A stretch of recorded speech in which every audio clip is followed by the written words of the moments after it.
కోట శ్రీనివాసరావు గారి character amazing.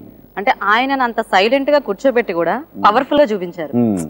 Life ని చాలా పాజిటివ్ యాంగిల్లో చూస్తున్న ఒక ఫ్యామిలీ, లైఫ్ ని మెటీరియలిస్టిక్ గా చూస్తున్న ఇంకొక family. Conflict between good and bad అంటే అదే నా ఉద్దేశం. వీళ్ళిద్దరూ తోడోళ్ళు, కానీ ఒక తోడోళ్ళు ఊరు బాగుండాలి మంచిగా ఉండాలనుకుంటే ఒక నేనే బాగుండాలనుకుంటా. సో ఆ కాంట్రాస్ట్ ఆఫ్ ద క్యారెక్టరైజేషన్స్ దొరికింది కాబట్టి ఆటోమేటిక్గా కోట శ్రీనివాసరావు లాంటి ఆయన అంటే ఎలా ఉంటే బాగుంటుంది, ఎలాంటి ఆర్టిస్ట్ అయితే ఆ క్యారెక్టర్ సరిపోతాడు.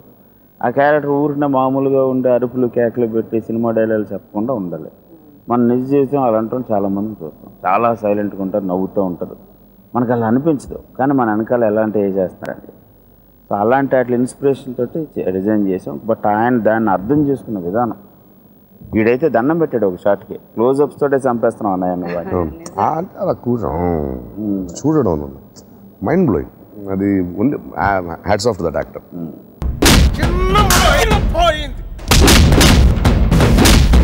కామన్ గా ఒక ఓల్డ్ మ్యాన్ ఎక్స్ప్రెస్ చేసే విధానం, దానికి ఒక ఫ్యామిలీ రియాక్ట్ అయ్యే విధానం, అలాగే ఒక మనవడు అంటే ఆయనని ఎలా ఇంప్రెస్ చేసి ఆయన ఎలాగ ఫాదర్ కి దగ్గర చేయాలి అనుకునే ఇదంతా కూడా చాలా నీట్ గా చాలా ప్లెజెంట్ గా అనిపించింది. సో మీరు ముందు నుంచి ఈ డైలాగ్స్ పరంగా కూడా చాలా కేర్ తీసుకున్నారు. ముందు నుంచి కూడా ఒక మంచి ఫ్యామిలీ చూద్దాం అనుకున్నాను నేను. మా ఫ్యామిలీలో ఉంటే ఎలా ఉంటుంది, మనం ఎలా మాట్లాడుకుంటాం, మనం ఇంట్లో పంచడాలతో మాట్లాడుకోం కదా.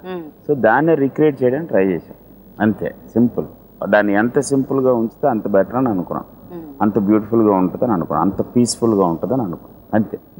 ఎంత రియాలిటీకి దగ్గరగా రాగలిగితే అంత బాగుంటుంది. ఎగ్జాగరేషన్ చేసి డ్రమటైజ్ చేసి అన్నీ వెనకాల colours, frame, black, background score వాటిల్లో డ్రమటైజేషన్ ఉంటుంది. సో క్యారెక్టర్స్ మాత్రం చాలా నీట్గా సింపుల్గా ఉండాలి, నైస్గా ఉండాలి. నాకు ఫస్ట్ ఈ సినిమా తీసినప్పుడు తీద్దాం అనుకున్నప్పుడు నా ఐడియా మా ఊర్లో మా తాతగారి ఇల్లు మా అమ్మమ్మ గారి ఇల్లు ఎలా ఉంటుందో అక్కడికి నేను వెళ్ళాలని సంవత్సరం మొత్తం ఎలా వెయిట్ చేస్తున్నాను, అలాగే జనం కూడా చేయాలి.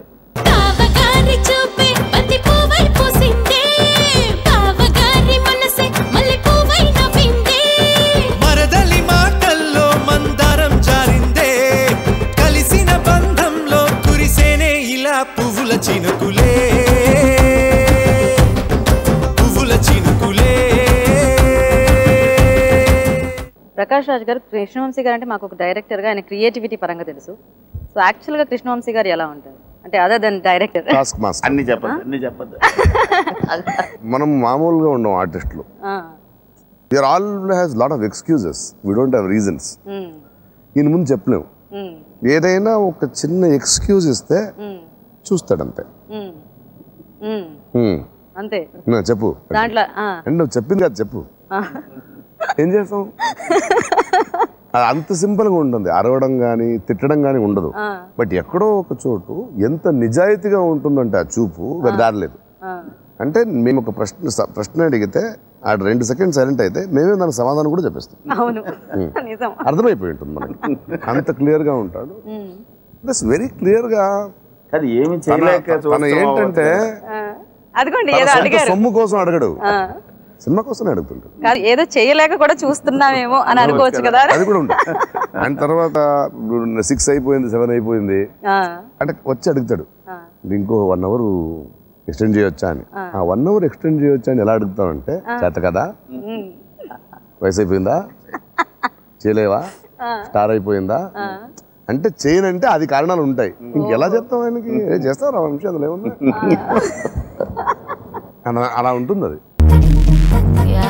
నేను హ్యాపీగా ఫీల్ అయ్యేది నీ దగ్గర ఉన్నది ఏదైనా ఉంటే ఇవ్వు.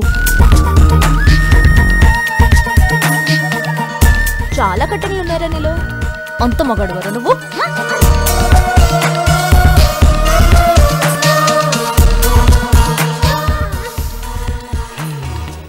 ఇలా ఎవడడితే అడిగి హగ్గిచ్చేస్తావా? అండ్ అలాగే ఇది వరకు మీరు ఆయన డైరెక్షన్ లో చేసిన అంతపురం కానీ ఇప్పుడు సముద్రం ఇలాంటివన్నీ కొంచెం డ్రై కైండ్ ఆఫ్ ఫిల్మ్స్, అంటే ఆ బ్యాక్గ్రౌండ్స్ కానీ ఎవ్రీథింగ్. ఇప్పుడు గోవిందుడు అందరివాడలోకి వస్తే టోటల్ గా కలర్ఫుల్, అంటే ఒక ఇల్లు చూసినా చాలా మంచి బ్రైట్ కలర్స్ లో ముగ్గులు. ఇప్పుడు జయసుధ గారిది మీది సాంగ్ ఉన్నప్పుడు కూడా మనకి చాలా కలర్ఫుల్ గా ఫ్యామిలీ మెంబర్స్ అందరు కనిపిస్తూ. సో ఈ అట్మాస్ఫియర్ లో మీరు ఆన్ స్క్రీన్ లో ఒక టోటల్ ప్యాకేజ్ గా ఈ మూవీని చూస్తున్నప్పుడు మీ ఎక్స్పీరియన్స్ కృష్ణవంశీ నచ్చేది అది నాకు తెలియదు. ఇప్పుడు ఈ మధ్య అందరూ ప్రకారం కృష్ణవంశీ ఫ్యామిలీ సినిమా అంటే కృష్ణవంశీ అంటారు. ఎన్ని ఫ్యామిలీ సినిమా తీసాడని నాకేదో సింధూరం ఫ్యామిలీ ఫిల్మ్ కాదే, అంతపురం కాదే, ఖడ్గం కాదే, సముద్రం కాదే. అయినా కూడా అవన్నీ తను he tries to do different films. నీకు సడన్గా ఏదో చెప్పాలి, ఇప్పుడు ఇమేజ్ చేయాలంతే. ప్రకాష్ రాజ్ మంచి విలన్ యాక్టర్ ఇప్పుడు చెప్తుంటారు, నేను బొమ్మరిల్లు చేసి ఉంటాను, అంతపురం చేసి ఉంటాను, ఇది చేసి ఉంటాను.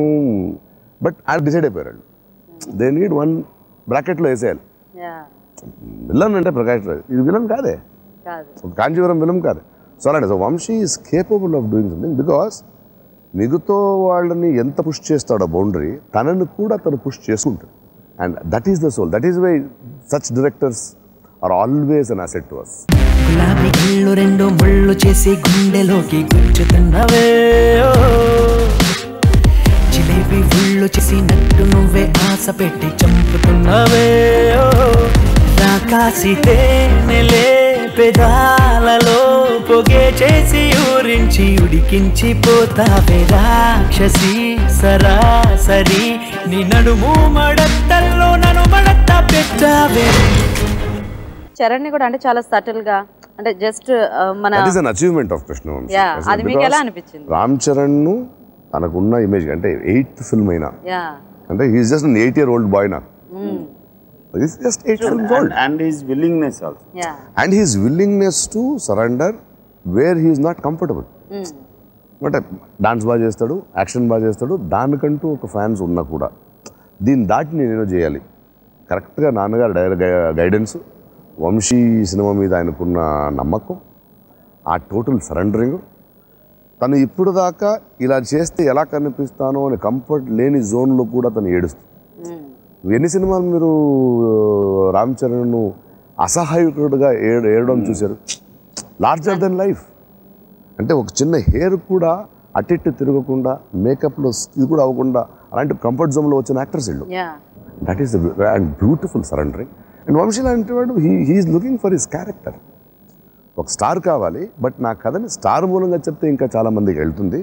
బట్ ఆ స్టార్ పాత్రమైతేనే, లేకపోతే వర్కౌట్ సినిమా. ఇదే సినిమాలో వేరే సినిమాలో ఉన్న యాటిట్యూడ్తో కాస్ట్యూమ్తో వస్తే మీకు వర్క్ అవ్వదు cinema. It's as simple as that.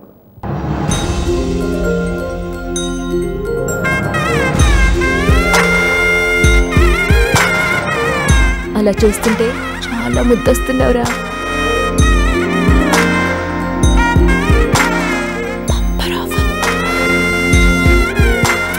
మా అందరి బాధని తీర్చవయ్యా.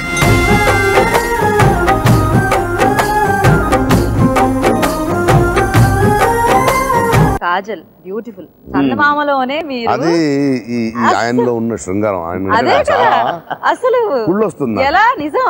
ఎందుకంటే చాలా మంది దర్శకులు నేర్చుకోవాలి, మగాళ్ళు నేర్చుకోవాలి. ఆడవాడిని చూడడం మానేసి తెలియట్లేదు. దే ఆర్ థింకింగ్ ఏదో మటన్ షాప్లో మటన్ చూస్తున్నారు. ఈడొక్కడే ఏదో ఒక చిన్న చిలిపి శృంగారం. అంటే నా భార్య కూడా he's very romantic. No, he's a very romantic guy. My God, అంటే అది రొమాన్స్ అనేది ఆ అందం, ఆ శృంగారం. బాపు గారి పెయింటింగ్లా మీరు అది ఆ లైన్ డ్రాయింగ్ అంటే it is how you love that, how you enjoy that beauty of a women with her womanhood, respecting that women. అది ఆ శృంగారం ఉంటుంది. అసలు ఆ డెజర్ట్ సాంగ్ చూస్తే నిజంగా మైండ్ బ్లోయింగ్. ఎవడు చేయలేడు ఆ సాంగ్ అసలు. అంటే పెద్ద హంగామాగా డాన్స్ లేదు అందులో, చిన్న చిన్న పోస్టర్స్. అసలు ఆ కార్ లో తన అలా నిల్చొని వెళ్తుంటేనే అది ఈయనకి మాత్రం కనిపిస్తుంది. మా విజువల్స్ కాదు, వాళ్ళు కాబట్టి కనిపిస్తుంది. అదే ఎవరితో పడితే వెళ్తారు. చాలా one of because I know what he went through to make that song mind blowing.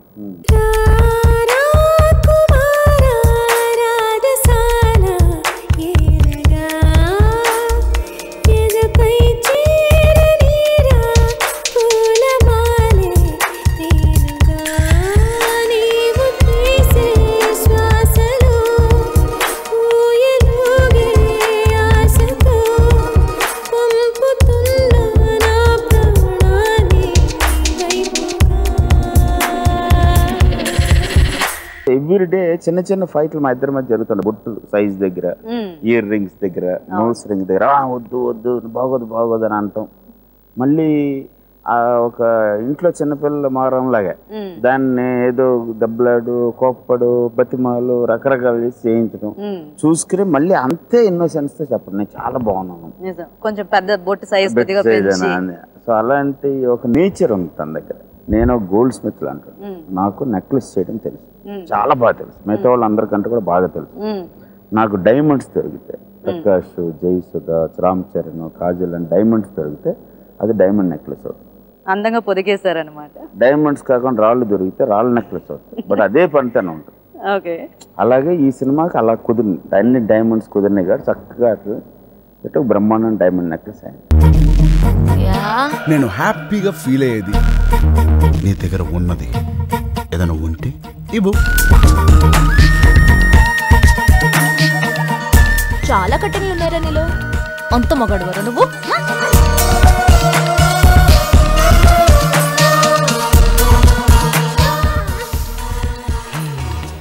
ఇలా ఎవడడిగితే అడిగి హగ్గిచ్చేస్తావా?